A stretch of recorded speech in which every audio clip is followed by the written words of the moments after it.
It's that wonderful time of the year. It is strawberry season, and these local strawberries are sweet, juicy, and when you bite into them, they are a beautiful, vibrant red, unlike the ones that we have been getting at the grocery store for the couple of months, and we have been eating a lot of them.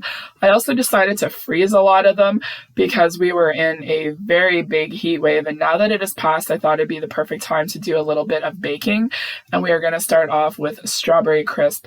So I have my oven preheating to 350 degrees, and then in my baking dish, I sprayed it with cooking spray just for a little bit of an easier cleanup.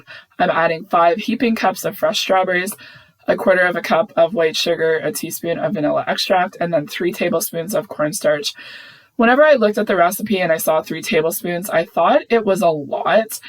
And when I go to make this again, I'm definitely going to cut back on the cornstarch, maybe 2 tablespoons, even a tablespoon and a half. I think would be enough because I found the 3 tablespoons was just a little bit too much and it took away from the beautiful flavor of these local strawberries. But I'm just going to go ahead and mix this all up and then we're going to move on to the topping mix. I have 1 cup of all-purpose flour in the bowl. I'm adding in 3/4 of a cup of old-fashioned oats and then 2/3 of a cup packed brown sugar. The recipe also called for 2/3 of a cup white sugar, and when I read the reviews, a lot of people said it was just too sweet, so I omitted the white sugar. I'm adding in a little bit of cinnamon. I didn't add any extra salt because I have 1/2 cup of butter, and I use salted butter. I just melted it on the stovetop, and I'm mixing this all in. Now, I find when I make any kind of crisp topping, and I've made a lot of them, I find when I use the quick oats, it's more of a true crisp topping. And I find with the old-fashioned oats, it's a little bit chewier, and I find just the top gets crisp, and this has more of that oatmeal texture. And if I was to make this again, I think I would go with the quick oats. I find I like the results a little bit better than the old-fashioned.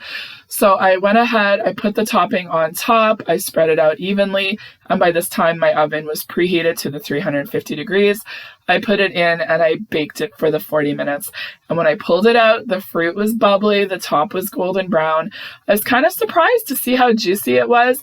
And then I also noticed that the topping had baked down into the strawberries. So I let it cool for a little bit, but I was very anxious to taste this. So I spooned a little bit of it out and I was very happy with all of it. The topping was a little bit chewy, but I knew that with using the old-fashioned oats. But the one thing I will say is that the 3 tablespoons of cornstarch took away from the sweetness and the juiciness of these beautiful local berries. So when I make this again, I would use less cornstarch. And you can see I took a little corner of it out and the juices were not very runny. So here it is in the bowl, and it was definitely a chewy consistency. My husband said that, and he prefers more of the crisp. But since it was warm, I put a little bit of vanilla ice cream on here, and it was really good. I did like the ratio of the topping to the fruit mixture. I wanted to make something for breakfast. I turned to all recipes, and strawberry oatmeal breakfast bars is exactly what I was looking for. It had a lot of good reviews, and I find All Recipes is the best website. I really like the feedback from people that have made the recipes, and there was a lot of critiques with this one, but most people were very happy with it. So I have 1 pound of fresh strawberries. It just says to have a nice uniform dice. I'm preheating the oven to 375 degrees. I'm adding in 2 tablespoons of white sugar and 2 teaspoons of cornstarch. This was definitely a lot better amount of cornstarch. It also called for 1/2 of a lemon juice. I didn't have a lemon, so I just decided to add a little bit of the bottled juice. So I'm just going to go ahead and combine this, and it says until the cornstarch disappears, and then you're just going to go ahead and set this aside. Now we'll make the oatmeal part. So I have 1.5 cups of old-fashioned rolled oats. Called for 1/2 cup of all-purpose flour and 1/2 cup of whole wheat flour. I didn't have any whole wheat, so I just went with 1 cup of all-purpose. Called for 1/2 cup of packed light brown sugar. It called for ginger, and I wish I would have used ginger, but I decided to go with the cinnamon. And then it called for salt, but I didn't add it because I used the salted butter. It said 8 tablespoons, and that's the same as 1/2 cup, and I just melted it on the stovetop. So I was mixing it all up, and then I decided to go ahead and use the fork. Now, whenever I was thinking about making this, I was really kind of uncertain if this was going to be enough of an oatmeal mixture to it, because even in the chef's note, it said that you can use an 8 by 8 inch pan for a thicker bar. But then when I read the reviews, the first one I read The reviewer had said they made it exactly as the recipe said, and they were very happy with it, and the kids loved it. So I just went ahead and used some cooking spray in my pan just to make for easy cleanup. And then you take 60% of the oatmeal mixture here. And I wish that I would have patted it down a little bit more and made it a little bit more firm, because I think it would have given a better consistency to the bar. I found that they were a little bit chewy, but I should have patted it down a little bit more, and it did say to do that in the instructions. And then it said to take a slotted spoon and put the strawberries. I don't think this really made a difference, but I think I could have used a little bit more strawberries. I found like around the corners I didn't have enough.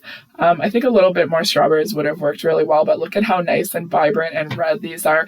And you can't like see all of the cornstarch like you could with the strawberry crisp. So I decided just to use my hands to spread it out evenly, and I was very happy.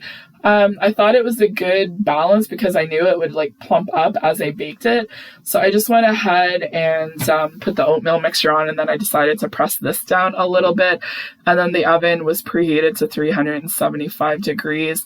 I was very excited about this, and when I saw that it only had half a cup of brown sugar, I didn't think that was too bad. Like, nobody said that they were overly sweet, and I thought it'd be really perfect for breakfast. So I'm just taking my wooden spoon and patting this down a little bit. There wasn't a lot of juices left, and then this is what it looked like. It said to bake it for 45 minutes and then to press the top down with the spatula.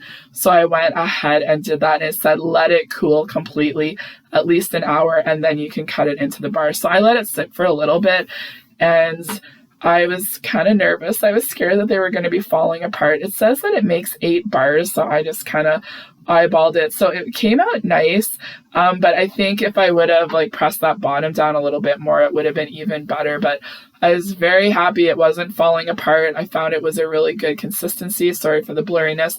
Here it is here. This was a corner one, so I found there wasn't as much strawberries as the middle part of it, but these were really good. They were chewy. I liked the way that they came out of the pan, and these were delicious for breakfast. I just paired them with some vanilla Greek yogurt for a little bit of extra protein, and these were really nice, and they weren't overly sweet. The 2 tablespoons of sugar with the strawberries and only half a cup of brown sugar, and this was 10 servings.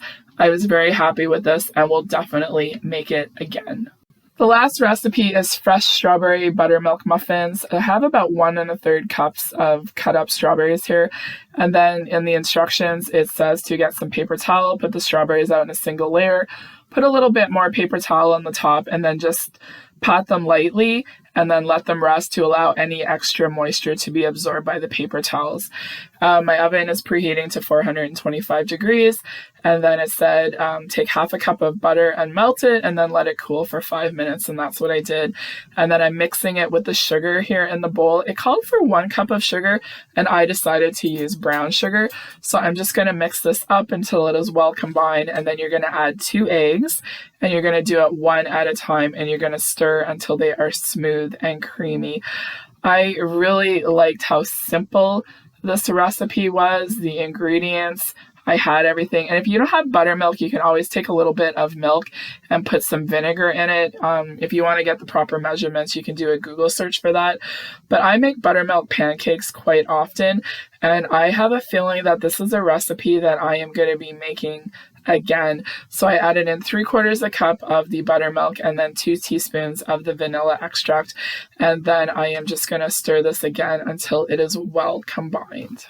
I have 1 tablespoon of baking powder and 1 teaspoon of baking soda. I'm just sprinkling it evenly over the top and then just stirring it to combine. And then I'm going to add in 2.5 cups of all-purpose flour. I'm just using my wooden spoon now, and it says stir until just incorporated. And that is one of the things that I have read over and over again about muffins, is not to overmix them. And then I'm going to take the strawberries and then just gently fold them in with a rubber spatula.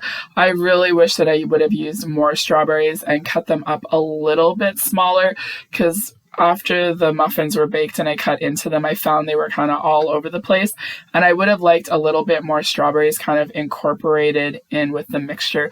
So that is the only thing that I would change about this recipe. I am using a silicone muffin pan. I love this. I just got it at Walmart. It is so easy.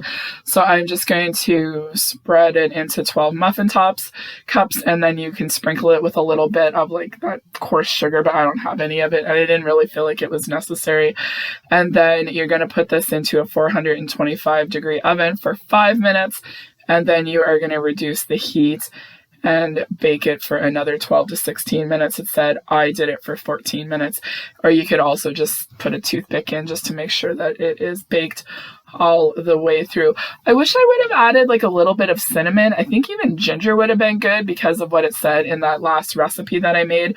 So anyways, it said to let them sit on the counter for 15 minutes too before baking. I've never heard of that before, but I went ahead and followed the instructions. And this is what they look like. They browned up very nicely. You can see some of the strawberry juice coming out here, but they look really good. But I found that the mixture was kind of thick, and I found like the strawberries weren't evenly distributed. And that was the only thing that I would change about this recipe, is I would add a little bit more strawberries and cut them up a little bit smaller. So here they are. I cut them up.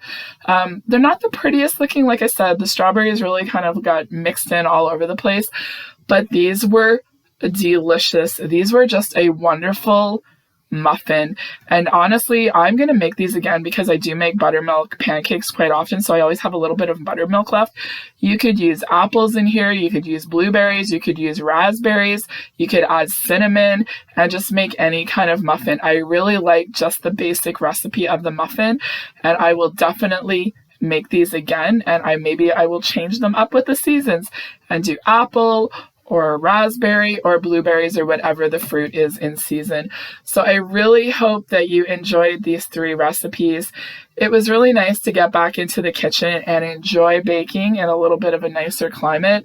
I will definitely make all of these again with a little bit of adjustments, but all of these recipes will be linked down below in case you want to give them a try. So thank you for watching, and if you enjoyed this, give it a thumbs up. So have a wonderful day, and we will talk to you all soon.